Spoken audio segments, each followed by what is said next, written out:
Samedi soir, face aux Corses de Furiani, l'OSQ devait absolument s'imposer pour espérer se maintenir en National 2.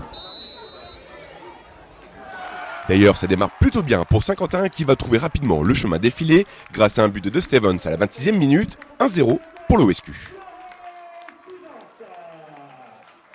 Derrière, les hommes de David D'Ascenzo vont bien résister face à des Corses qui occupent actuellement le podium de cette division à la 3e place.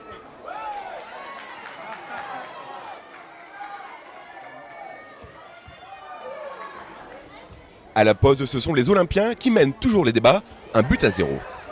Même si ce match aurait vraiment pu basculer côté Saint-Quentinois, avec notamment plusieurs balles de 2-0, c'est Furiani qui va égaliser à la 87e minute. Dans les arrêts de jeu, l'OSQ va inscrire un nouveau but, mais contre toute attente, l'arbitre va annuler cette réalisation, estimant que l'attaquant a commis une faute sur le portier corse. David D'Ascenzo, l'entraîneur saint-quentinois, était forcément déçu et en colère après le coup de sifflet final. Ouais, c'est une injustice sur ce match-là. Voilà. Je peux rien reprocher aux garçons. Les garçons, ils ont vraiment joué le jeu jusqu'au bout. On mérite de marquer sur la fin. On a même les occasions pour marquer le deuxième but. Même si ils ont eu un peu plus de monopole du ballon, en fait, on a eu les occasions les plus franches. On aurait pu mener 2-0, on ne fait pas 2-1. Le but, comme tu dis, est très valable. Mais sur le coup, en fait, il nous enlève tout espoir justement de jouer le dernier match avec enjeu.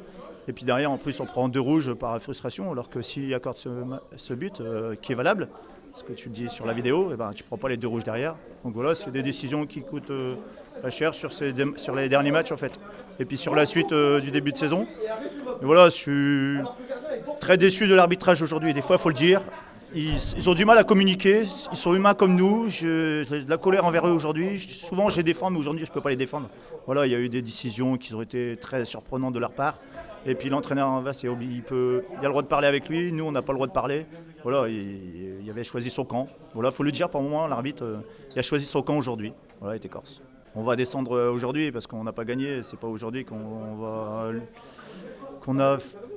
va descendre aujourd'hui. C'est juste que sur ce match-là, on ne méritait pas ce match nul, on méritait la victoire. Voilà, avec les occasions et un arbitre plus neutre, le match aurait été pour nous. Et là, ça ne s'est pas fait. Donc j'ai beaucoup de colère en faire tout ça parce que c'est le travail de toute la semaine qui ruine. Et puis sur les 2 matchs qui nous restent, un championnat, un coupe, il y a 2 garçons frustrés du dernier but qui n'auront pas joué le dernier match ni la finale. Donc voilà. Ça va tout le temps dans le sens d'en haut, où les plus grands clubs, voilà, où les clubs d'en haut, les décisions arbitrales. Moi, je voudrais que ça soit neutre. Voilà, ça n'a pas été neutre encore aujourd'hui. Je ne vais pas me cacher derrière ça, mais sur ce match-là, oui. Sur les autres matchs, voilà.